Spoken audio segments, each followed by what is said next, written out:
It's Sunday morning, and every decent man and woman is listening to Test Miles with Nick Miles on FM News 101 KXL. Buckle in.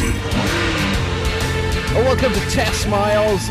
Today's show on the road. We are actually in Connecticut, heading from New Haven all the way to Lime Rock Raceway to test drive a brand new vehicle from Mini. But before we get to what we're test driving, let me introduce to you the people who will be joining us for this extravaganza on the road special version of Test Miles. I'm Nick Miles, and with me is my good friend from the Fast Lane car, Roman Micah. Roman, you are driving right now. What are you driving? I'm driving a brand spanking new John Cooper Works Mini. And this John Cooper Works Mini has a very long and rich history, doesn't it? It does. Here's a little bit of history for you. Back in the day when John Cooper first designed this car, it got a nickname, and that nickname was the Manchester Mustang. And I think that nickname is very old and dated and mothbally. I prefer to call it the Hell Kitty. And in the back of the car is your son, Tommy. Say hi, Tommy. Hello, how you doing? Tommy is also doing navigation for us. So as we drive, you will get to learn where we're going by Tommy shouting out the navigation. We're at a stop sign, Tommy. Where are we going? We're going left here. Follow sign for 63. Following signs for 63 on our way to Lime Rock Raceway. And then it'll be right at the light. And then right at the light. All right, everyone got that? Follow along at home. Yeah, we're not lost yet, but we will soon be. So this is the trouble when you do a radio show live from inside a vehicle. You often get distracted, and wrong turns happen. You can end up in some backwater where you're asking for help with a guy chewing a piece of corn.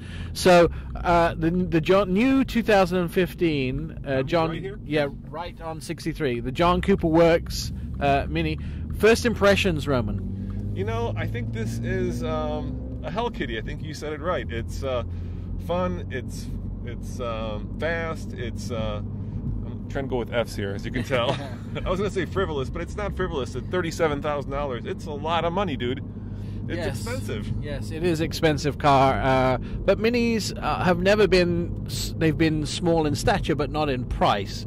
And that's one of the things that I've always said, if Mini brought the price down, maybe their volume would be better. But maybe they don't want to sell a lot of volume. Maybe they're all about selling a quality small vehicle. You know, Mini have a very, very rich and interesting heritage. In the 1950s, Alec Izagunas, and I never know if I say that right because I hear everybody say his name differently. He was Hungarian, I believe, so he was difficult to pronounce. Yeah, the Eastern Bloc, guys. Yeah, exactly. Hey, but that brings me to you're from the Czech Republic and you have the last name Micah. How did you escape? That's a long story, dude. My parents were on vacation in '68 when the Russians invaded, and they used to keep the kids back as a sort of insurance policy to make sure that the parents would come back. In August of '68, the Russians invaded. I remember the Russian tanks coming through my little town of Běchovice, which was just outside of Prague, and I thought I'd never see my parents again. Literally, I thought I'd never see them again because they were in Switzerland at the time. And luckily, before the borders were closed, Christmas of that year, New Year, my dad and my grandfather bribed somebody, and I was able to get out of the country and rejoin my parents in Switzerland. So it was an exciting time to be a young lad. And you got the name Micah and not some long Czech name? No, it's actually Micha. There's a little hot check, which is like a little check above the C. But that so I've been saying it wrong this whole time. No, nobody says Micah, Micha in America, so it's Micah. It's fine. All right. Well, everyone I ever talked to calls you Micah. Yeah. Or if you want to say it the right way, it would be Roman Micha. That would be the Czech way to say it. Roman Micha is with me on the show today. Let's get back to the Mini. Let's get back to the Mini, the most interesting part of the program. So, you know, first impressions of this Mini driving it. You said it's tighter. Yeah. You know, the headline here, of course, is that this is the fastest and most powerful Mini, according to Mini, that they've ever built. So this is a red-hot version of the traditional Mini. So we have much tighter suspension, we have much tighter steering, we have a lot more power, I believe 228 horsepower, all feeding the front wheels, which is an issue. We have 3 people in here, so it feels relatively fast, but doesn't feel rocket-like fast. Yeah, it's tight, it's buttoned down, and it sounds fantastic. Listen to that. You guys hear that? Oh, yeah! Oh no, never mind. So, you know, when Izaguirre designed this car, the original Mini, in the late 50s, he was supposed to design a car which was inexpensive to purchase, inexpensive to operate, and fit a young family in the United Kingdom. And this car is built on the 2-box system as opposed to the 3-box. Now, that may not make much sense to you, but when I explain, a 3-box would be a bonnet, a passenger compartment, and a boot, and this has a bonnet and a passenger compartment, and the boot is kind of part of the passenger compartment. So it's kind of the 3-box idea into the 2-box idea of a car, which is basically the modern hatchback, right? Yeah, and what he did, which was so brilliant, was he did two things. First, he took the engine and he turned it sideways, right? So he mounted it transversely, which gave a lot more room to the passenger compartment. And then he took the wheels and he stuck them out onto the corners as far as possible. So he was able to create a very tight package in a very small car, and thus the first Mini was born. There's a little known fact, by the way, that Mini aficionados know, and that if you're in the first-gen Mini, right, and you're cold, the radiator is actually on the, I believe it's on ours, on the American version, on the driver's side, and so the heat comes out of the left footwell, and so you can tire well, so you can go warm up your hands if you put your hands there. But that was the brilliance of it: transverse mounted engine, tires pushed to the corners of the car, giving you a lot of room. And then to really make there a lot of space on the inside, he didn't make it a rear-wheel drive because he didn't want this tunnel of the drive shaft going down through the car. He made it a front-wheel drive to try and increase that passenger volume.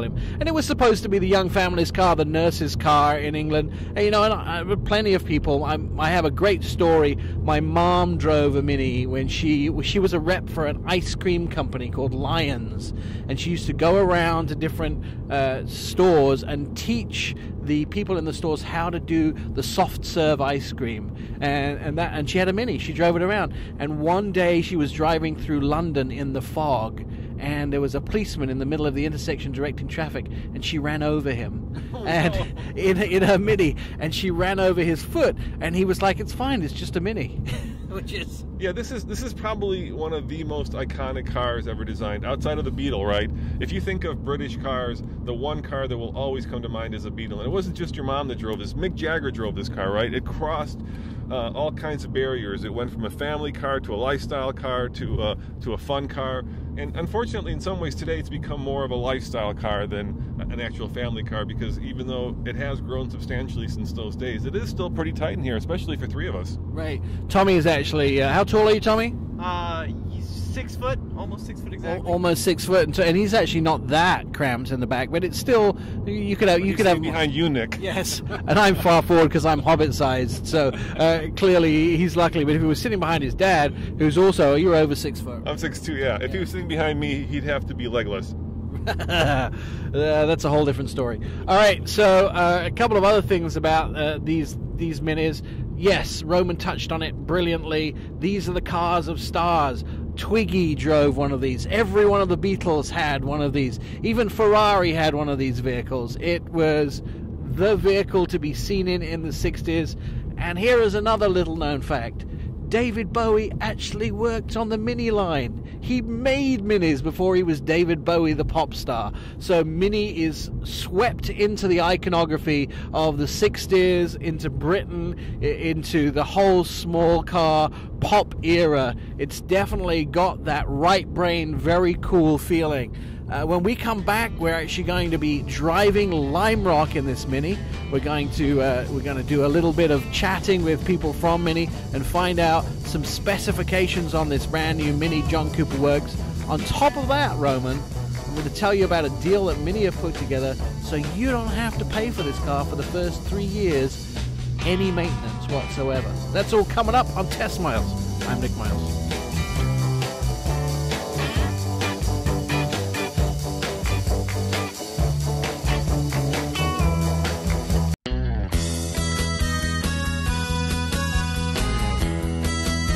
Welcome back to Test Miles on FM News 101 KXL. I'm Nick Miles, and we are coming from the Mini event to introduce the John Cooper Works. And I would actually honestly say that I probably have 5 people that I consider to be my friends in the automotive industry. Pat McKenna is one of them.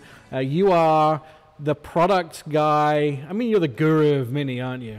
I am indeed, and it's good to be in in that VIP section of the automotive industry. So thank you for that. Well, I mean, I just, heritage cars. I had a mini van as a kid. It was like that and my MGB GT were kind of my first two cars.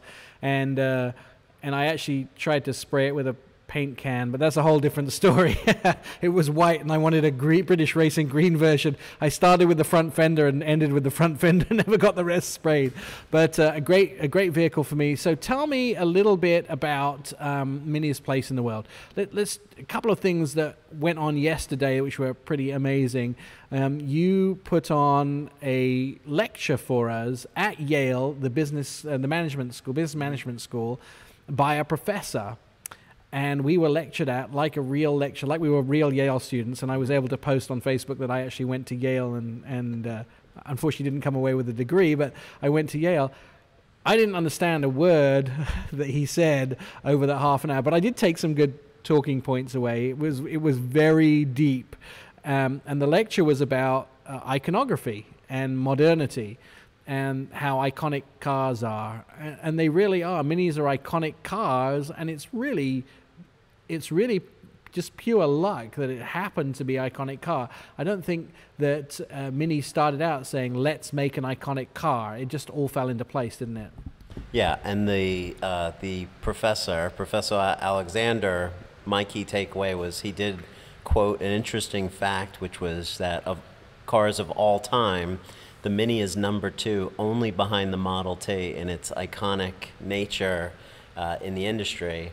But the story is truly an iconic one. In the late 50s with the Suez oil crisis, Alec Izagonis was tasked with building a utility car, basically a car that had a lot of cabin space. So he pushed the wheels to the corners. It was a 10-foot car, 10-inch wheels. And he absolutely did not set out to make a performance car. It was John Cooper, his good friend, who brought one of the pre-production Minis to the Italian Grand Prix, and he had his friend, a gentleman by the name of Lampredi, drive the car on the Monza race circuit, and actually came back and said, "This is the car of the future. This is a sports car." And that's where I think John Cooper really, that's where the whole relationship started. So John Cooper really started enhancing the engine, the braking, and the suspension of that first Mini, and the rest is really history. That's why his name is on every car we sell, and it's really why we're here today. So John Cooper Works hardtop. This is our 3rd generation Mini, and it has the fastest, Mini we've ever produced. It has the most horsepower at 228 horsepower, and massive Brembo brakes, a custom tuned suspension, a tuned exhaust to just sound just right. So we're very proud of it, and it's an exclusive car within the Mini community. We sell about 3% of our cars are John Cooper Works. We drove over in one. We did the show from inside the cabin with myself and Roman Micah. So everybody got to hear us driving the car and to talk about it a little bit initially. But let's jump back to the late 1950s. London, the swinging 60s were just about to be born. Rock stars were in high school, getting ready to become icons of the world. The world was changing. It had been 15 years since the end of the Second World War. We had mostly recovered as Europeans, but we were looking for the middle classes to grow, and we were looking for the birth of the modern, I would say the modern West, really. And along came this idea of a new small car that was fit for new families, was fit for the district nurse. And it was the beginning of something that has lasted a long time, 65 years almost, is it? Or 55 years, I think it is. So 55 years. And that Mini is now really so iconic out of this necessity for a small car. But rock stars embraced this car as soon as it was made, didn't they? Yeah, so there was the story of it being successful with the families, as you said, and also then you had this whole racing history, but it was also a cultural icon. So you had all four members of the Beatles driving the car. You had Eric Clapton, who actually was living, I think, 3 doors down from John Cooper's garage, so he was driving one and hanging out at the garage. You have Steve McQueen, who actually learned how to drive on a Mini for all of his kind of stunt work that he did in the movies, and he would actually stay at John Cooper's house and displace his son, Mike Cooper, from his bedroom. So he stayed right in Mike Cooper's bedroom. And then you had all the fashionistas of the time. You had Twiggy, yeah. Chanel. So you had a lot of that. And then just all other celebrities. And we see that to this day. And we also see another phenomena that we see, especially on Mini Takes the States, our cross-country rally. We see young, old, rich, poor, all walks of life driving a Mini and just getting along so well. So there's no egos. Everyone is proud that they have a unique car. So that's really nice to be a part of. So I think there was definitely a cultural icon that started very early and that continues to this day. So we see like Jimmy Fallon, we see people who could really afford to drive anything, they choose to drive Mini. Right. There's a few things that came out of that lecture yesterday. Again, it was very deep, and we talked about the Mini being the modern cathedral of the modern Gothic cathedral of the world, and how the car is the icon of of what people do today. There were some great personal, interesting stories, though, because Alec, initially the story is he designed the interior door space to hold a gin bottle. Can you comment on that? Are you allowed to comment on that? Absolutely. It's part of, I guess, public record, because you can go on YouTube, and if you type in Mini Cooper documentary, you'll find an old BBC documentary, which I found fascinating because it tells not only the official story of Mini, but also these interesting anecdotes about Alec Izagonis. And they're told from personal friends like Peter Ustinov and some of his former colleagues at the car company. And one of the stories was that he was quite fond of martinis, so when he designed the side pocket in the door, it was to carry a Gordon's gin bottle. And the person was very quick to say, in a tweed jacket and in a very distinguished British accent, the person said, of course not for consumption while he was driving, but to bring it home where he could make a proper martini. That's the perfect story and the perfect time to take a break. When we come back, we're going to talk more about the new car, and since we've already covered the history. You're listening to Test Miles. I'm Nick Miles.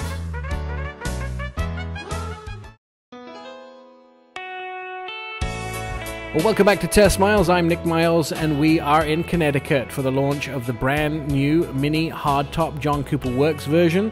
Pat, tell me a little bit about this car, the new version of the car that you've produced at Mini. So this is, as we say, our latest generation John Cooper Works. So roughly a year ago, we came out with our F56 hardtop. So that's the 2-door hardtop. We now have a 4-door hardtop as well that came out earlier this year. And now with the John Cooper Works hardtop, this is our high performance car. And as we like to say, all Minis have go-kart handling, but this car just takes it to that next level. So as I mentioned before, the Brembo brakes give it extra stopping power. It has extra cooling because this is a car that we expect people to push to the limits. We have higher take rates of manual transmission on this car because it is our most enthusiastic customer that we have. Of course, it has a bigger engine. It's the fastest production Mini ever produced. And then inside the vehicle, it's a quantum leap from where we were in the past. So we have a unique John Cooper Works race seat, which is a single piece race seat in Dynamica, which is like a suede material. It also has a chronograph around the center instrument, so some really nice touches. Some nice contrast red stitching on the John Cooper Works steering wheel. So some really nice visual cues inside the car that just really show you, that this is quite a special car within our portfolio. I think one of the stories that I was most impressed with is that the design team started with the brakes to make them bigger first of all, so it had more stopping power. But that sort of led on to a trickle effect of having to change the wheels and the wheel wells. Yeah, the interesting thing is a journalist asked the question, well, do you design this car after you design a Cooper S? But it's actually quite the opposite. This car, even though it comes out later, was actually designed first, and then the Cooper S and the Cooper models follow. So you're absolutely right that the brakes had to be custom built, and then we had to make a specific wheel to accommodate such a big 4-piston brake caliper.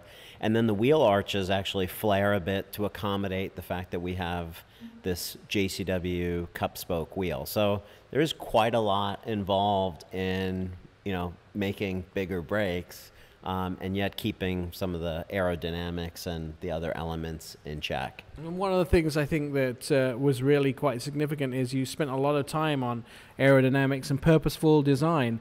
When you take a car, you're not just saying, well, we've got to make it better. This is the top of the line, so let's make it look bolder. Let's put new plastic here and a new vent here and a new tailpipe here. You actually did everything sort of in the wind tunnel on the track to make sure it was functional.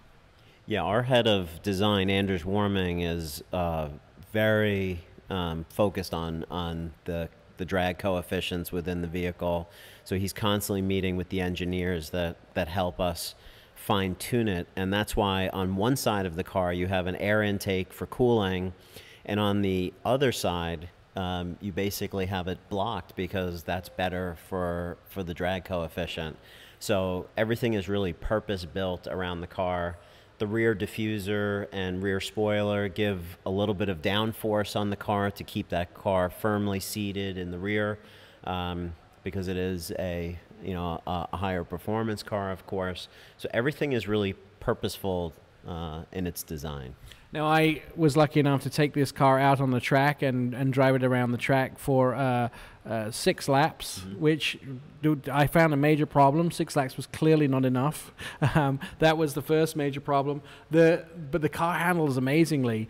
And, usually when I go to these driving events, these track events, I'm not particularly a track driver. I mean, I do fine on a track. But with this car, I'm pushing the car ahead of me and I'm pulling away from the pack behind me because it's just so easy. It's so natural. It's so small and go-karty that getting around sharp corners and cambers across top of hills and stuff, the dynamics are unbelievable.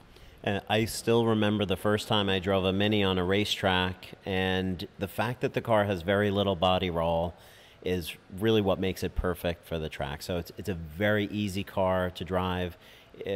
Where it really shines is in the corners. So the way it rotates through a corner is really perfect, and that's because the wheels are pushed to the corners. It's quite a large wheelbase for such a small car. And of course, the fun factor is enhanced because we have this tuned exhaust that when you come off the accelerator, you get this exhaust popping, especially when you're in the sport mode. That sport mode also, on cars equipped with something called dynamic damper control, also stiffens the suspension by 10%. And the nice thing about that is you can do that selectively. So if you're just commuting and you want a softer ride, you can just change the suspension setting. So that's something that I think you really don't see at cars in this price range. And that feature is about $500. So it's quite reasonable. It's something that I love on my 52-mile commute home, where you can kind of go back and forth between a sport mode and kind of a cruising mode, which is like a mid or a green mode, as we call it. And it is nice to be able to change the dynamics. My problem is I never take it out of sports mode, and it does consume a little more gas when you do that. So it stops being a sipper and more of a fun, fun drive. I think there's a couple of other things I wanted to mention about this car, and really concentrating on the price is starting at $30,600, but which is $500 more than the last John Cooper Works, but the equipment you've embedded in this is substantially more, isn't it? Yeah, so it's only, we tried very hard to really hold the line on pricing, so it is only $500 more than the predecessor, and yet it's significantly more horsepower. The last generation was 208 horsepower. This one's 228. It's 236 foot-pounds of torque. It comes standard with LED headlights, which are typically $1,000. It comes with auto climate and a rain sensor, which is typically $750. So you're getting a lot of value within that $500 price increase. But it's also unique in that you could really put this car with a lot of exotic cars that are 3 times more expensive or 4 times more expensive than this car, and it really holds its own.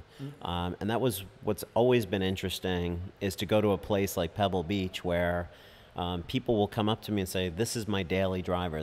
I own these $1 million, show cars, but this is the car I drive every day. Right, and because they're exciting. The other thing I was very surprised at out of the conversations that we had earlier today was, you introduced a lot of stuff which initially not many people were taking, because one of the big things about Mini is you can customize them. So you're introducing a lot of things like the big navigation screen, all this sort of thing, and only a small percentage were actually taking those things. But now you've noticed that people are really realizing they like to kit their Minis out, and some things that maybe had a 13% uptake in the beginning are now 50-60% of people are buying them, and that really speaks to the fact that people are in love with their Minis and are spending more more money on them after they get the base price. They're adding in all of these things, right? We're definitely seeing a big increase in take rate of technology in the car. So we have something called Mini Connected, which is our full app integration with iPhone and also with select Android phones. And I love the apps that we have integrated. So Pandora, Radio, Spotify, GoPro, there's too many to mention, but we've seen a tremendous increase in the take rates from roughly 17% all the way above 50% now. And this just tells us that people really want to bring that technology from their phone inside the car, but they want to bring it in the car in a safe way so that it's not a distraction. And one thing that I personally love in all Minis that have Mini Connected, you can use Siri to dictate your text messages or to read you text messages so that you absolutely do not take your eyes off the road. And what's nice is the car recognizes that you're doing this through Siri, so it requires you never to look at your phone. And that's great. The cars have really, it's often interesting that the last time the Mini John Cooper Works came out, I wondered what more you could do, but you've definitely surprised everybody by adding so much new stuff into it. But when we return on Test Miles, we're going to head to Lime Rock to see these cars in action, and we're also going to spend a day at the races. This is Test Miles. I'm Nick Miles.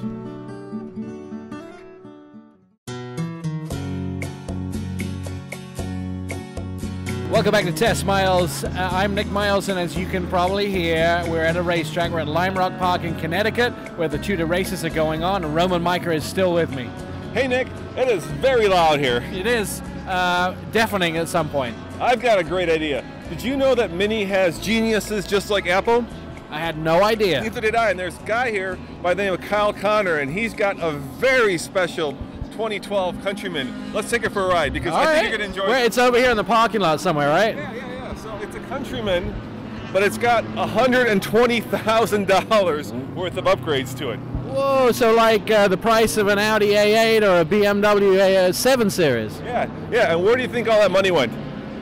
I'm guessing the engine, right? Exactly, and the suspension. It's putting out, get this, 450 horsepower. Oh, wait a second. That's as much as almost as much as the 392 Hellcat or the 392 Charger. Yeah, exactly. It's crazy for a Mini. This is it. This is it. Yeah, here. Let me put the mic down there. All right.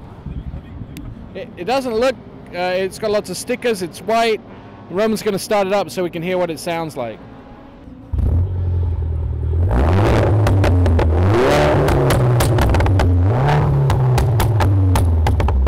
That's pretty impressive. I'm going to walk over to the passenger seat and get inside with Roman. Very impressive. Well, there's about 300 wires on the inside of this. It looks, there's USB things hanging down, but it looks pretty much like a regular Mini apart from all the cables.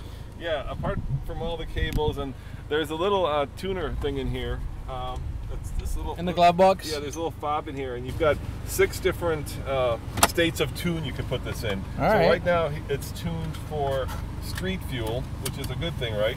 Because, street fuel? Yeah, so we can drive it on the street, because if you put racing fuel in here, I think it would be almost undrivable. I think you would... brake. Yep, I think you would probably tear the tires off the wheels, even with an all-wheel drive system. So this is a Countryman, and this is like the all-wheel drive. Does it still have the all-wheel drive in it, or did he take that out? No, it's got the all-wheel drive. It's got 7 inches of suspension that you can lower and raise like you would a race car. It has a race-tuned clutch. It has race-tuned steering.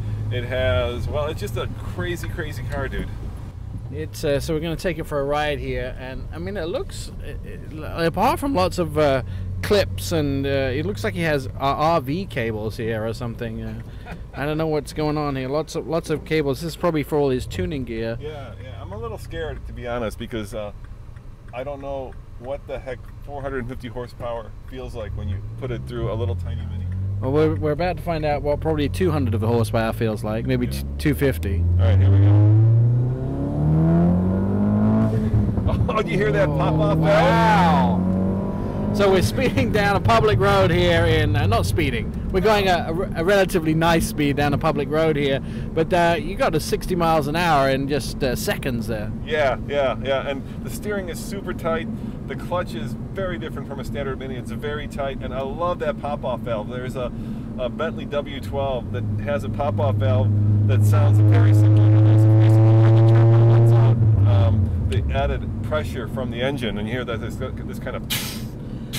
And you can actually, the strange thing about this is as we're driving it, and as you get that rumble in the back, I can actually feel the pressure in my ears.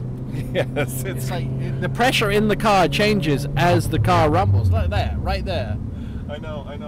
I can feel that like hitting the back of my ears. So just to let you know, we're inside the Mini Countryman, which was modified by Kyle Connor. Is that his name? Yep, he's a Mini genius, just like an Apple bar genius. All right. So this vehicle, over 450 horsepower, and I've actually had to turn the volume on the microphone down because I was redlining this interview.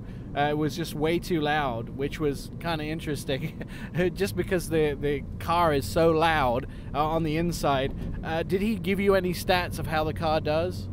You know, he just said he put on a dyno, and on the dyno using race fuel, you were getting about 448 horsepower at the wheels. Now, keep in mind that's at the wheels, not at the crank. So at the crank, you're making probably 15 to 20% even more than that. It's quite amazing, quite phenomenal. And I wish we had a better road where I could actually, you know, there we go. Now we got a little bit of a runway. Wow, we are just crazy. Oh, the brakes, look at the brakes. Yeah, wow, just hugging in. We got up to 80 miles an hour, maybe. Maybe. No, that was 42. Look, 42 yeah, right 42. I see what you're saying. 42 miles an hour. That's Roman math. You know, I think what we should probably do is turn around because the other side looks a lot less trafficked on this road, and we can probably get a little more speed out of this, especially. So is it a regular Mini engine? It's well, it's a highly massaged Mini engine, so you know, different turbo, different internals. And he was telling me some interesting things about Mini engines. He said that when the factory, so you know, you can tune engines, right? That's really actually pretty easy. And there's different ways you can tune them. You can reprogram the chip, or you can buy this little box that basically retunes the engine for you. And he said that's a terrible way to go. So when the factory puts the engine out, it actually builds it and specs it for reliability, right? Because it's warrantying the engine. So the engine can be, especially a turbo, you can boost the pressure of the turbo, you can increase how much horsepower is coming out, but that always costs you more reliability. And he said when you do a tune, if you do it with one of those little flash tunes, which is like a little box you buy that says increase your performance by 50% or something, it's really bad for the engine. So what you're doing is you're getting more power but decreasing the life of the engine by a lot, by up to 50%. But so what's the answer? The answer is do a proper tune. You can actually stick a computer in here and you can reprogram the chip that controls all the algorithms for, you know, how much fuel the engine's getting, how much air it's getting, the oil-fuel mixture, how much pressure the turbo's feeding. And if you do it the right way, then you end up with a car that has more power, is still reliable, and you're not killing the engine life. I think with 450 horsepower, you might be doing some damage, but he's got 79,000 miles on this. It's pretty impressive. Yeah, and of course he's probably spending a lot of time playing and tuning this. Now, how does he make a living? $120,000. He's in his 20s. I'm not sure that comes very easily to 20-year-olds. Yeah, I also wonder if he hasn't gotten some help from Mini. Yeah, he may have done, but if he's a Mini genius, presumably he's helping other Mini owners, and then maybe they're paying him too. Yeah. And the other question, of course, Nick, that we don't have the answer to is what kind of MPG are we getting? Yeah, and you know, at that point you probably don't care that much. I mean, you do care somewhat. You want to get more than 3 miles a gallon, but he's got half a tank left here. So we'll come back when we run that out. Yeah, that's gonna take about, I'm gonna say 4 minutes at the rate I'm driving. You're listening to Test Miles. I'm Nick Miles. We are driving around Connecticut in a modified Mini from Kyle Connor. This has 448 horsepower at the wheels, as we heard, just around 450 horsepower. Probably 20 more horsepower than that coming out of the engine. Well, you've been listening to a special edition of Test Miles coming to you from Connecticut, where we've reviewed all the Minis. Here's the best thing you can do. If you want to listen to this show and many more, go to testmiles.com. There's 24/7 videos, TV reports, and radio right there. You can podcast us and listen to previous episodes of the show over the last 2 years. Thanks for listening to Test Miles. Thanks, Roman Micah, for being part of the show this week, and we'll join you again next week.